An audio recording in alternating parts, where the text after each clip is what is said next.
J-Wave Across the Sky をお聞きの皆さん、こんにちは。ピアニストの隅野隼人です。東京建物 Music of the Spheres、 宇宙には人には聞こえない音楽がある。このコーナーはニューヨークを拠点に活動する僕隅野隼人が音楽を通した様々な出会いを語るひとときをお送りしています。ここ数週間、オーストリア、スイス、ドイツ、イタリアなどいろいろとヨーロッパを回っておりましたが、日本に帰ってきまして自宅のスタジオから録音しております。さて今日は僕隅野隼人のニューアルバムショパンオービットがリリースされたばかりで、そのアルバムについて曲をかけながら喋っていけたらなと思っているんですが、もう本当に今週リリースされたばかりで、日本では1月21日、そして世界では1月23日リリースされたばかりでございます。ショパンの楽曲と、そして僕の楽曲、または他の作曲家の楽曲というのを交互に置いていて、なので19世紀のショパンという偉大な作曲家と現代の対話を楽しめるようなアルバムになっております。僕の曲というのはショパンの音楽からインスピレーションを受けた僕の作曲だったり、または編曲だったりするわけですけれども、ショパンというのは1810年生まれ、19世紀に活躍した作曲家ですね。ポーランドの作曲家で、そして若い頃にウィーンを経てパリに移り住んでパリで活躍するわけですが、その当時の作曲家としては珍しく、生涯のほとんどをピアノ曲の作曲に費やした作曲家で、なのでショパンといえばピアノ、ピアノといえばショパンというような存在なわけですけど、ピアノを学ぶ我々にとっては誰しもが通る作曲家ですね。で、僕も例に漏れず、もう6歳、7歳ぐらいの頃からショパンの音楽は弾き続けてますが、そこからずっと今に至るまでショパンの音楽というのは自分のピアニスト人生にとって大切な存在でありますね。ショパンの音楽はロマンティックさとか、または悲しみの深さとか、そういう形容をされることが多いと思うんですけど、ショパンの音楽の魅力や表情を言葉で表すことって非常に難しくて、とても複雑な感情が絡み合っている感じがするんですね。一見平和な曲調の中に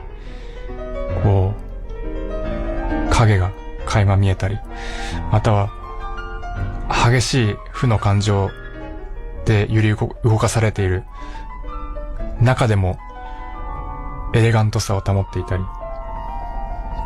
その美的感覚というのが僕はとても惹かれるところなんですけど、そしてショパンの音楽というのは本当にどこから見ても完璧に作られていて美しい。だけど同時にどこかその場で生み出されているような即興的な感覚もある。でこの感覚というのも僕はショパンを好きな理由の大きな部分ですね。だからその美的感覚を受け継ぎながら今現代を生きる自分としての表現をしたいというところからのモチベーションで今回のアルバムが完成しました。まずは一曲聴いていただけたらなと思います。ショパンの雨だれのプレリュードからインスピレーションを受けて作りましたポストリュード雨だれ。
今回アルバムのリリースにあたって、作家の平野啓一郎さんと対談をしました。というのも、平野さんの早々という小説があって、それがショパンと画家のドラクロワに関する小説なんですが、僕もショパンコンクールを受けていた2021年の頃に読んでまして。で、平野さんがちょうどニューヨークに引っ越されたということで、僕がニューヨークにいる時に、お会いする機会をいただいて、ショパンについて対談をさせていただきました。面白かったですね。その、早々という小説も、ものすごく、細部まで、丁寧に調べ上げられていて、もうほぼ史実のように書かれている小説なんですが、その上、フランス文学に対する造形も、ものすごく深いし、その当時の社会事情や、言語と音楽の関係だとか、いろんなトピックを話させていただきました。本当に僕も、そうなんだと思うこともたくさんあったし、その後、カーネギーでリサイタルした時も家族で来てくださって、その翌月かな、またニューヨークでステーキをご馳走になったりして、本当にいろいろお話できて嬉しい限りなんですが、やっぱり音楽家ではない方でこれだけ音楽に詳しくて、それで音楽家の外からの視点を知れるというのはとても面白いですよね。ということで、もう一曲お送りしたいと思います。ショパン、ノクターン、A波単調遺作。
お送りしたのはショパンの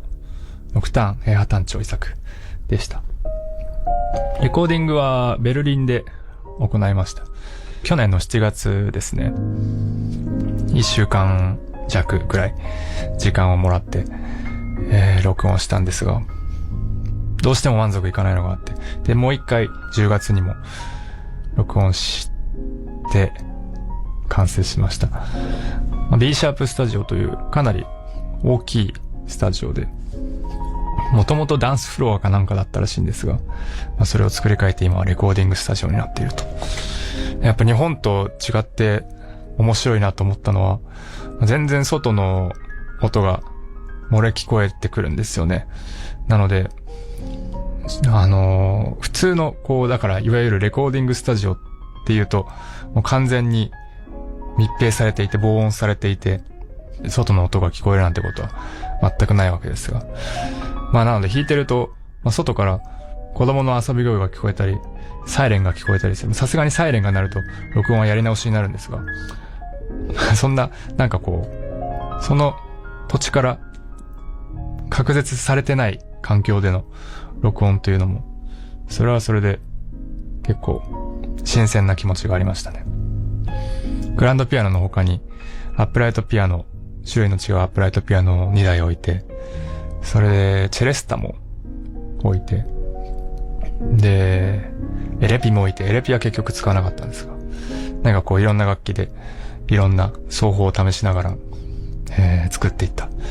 アルバムでございます。なので、ショパンに馴染みのない方もこれがショパンの素晴らしい音楽の入り口になってもらえたらいいなと思いますし、馴染みのある方は、ショパンの新しい魅力に気づけるような、そんなアルバムになっていたら嬉しいです。ということで、ここでもう一曲、アルバムショパンオービットからお届けします。ショパンの黒鍵のエチュード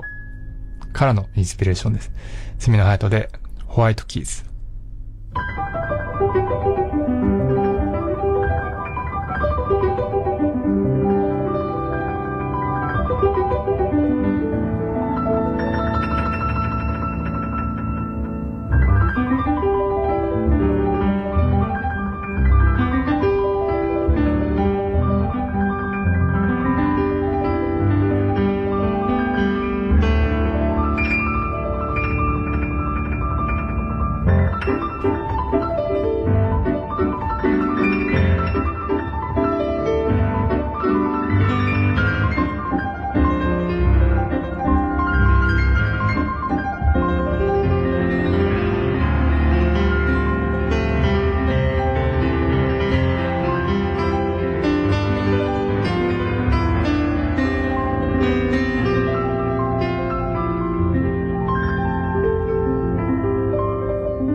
隼人がお届けしてきました東京建物ミュージックザスフィアス。今日は今週リリースされたばかりのニューアルバムショパンオービットについていろいろお話しさせていただきました。ぜひ、詳しくはオフィシャルサイトをチェックしてください。そしてたくさん聞いてもらえたら嬉しいです。東京建物ミュージックオブザスフィアスではオリジナルロゴ入りノートを毎週5名の方にプレゼントします。Across the Sky のウェブサイト右上バナーのメッセージトゥスタジオからノート希望と書いてご応募ください。引き続き小川沙羅さんナビゲートの J-Wave Across the Sky でお楽しみください。来週もこの時間にお会いしましょう。ここまでは住野隼人でした。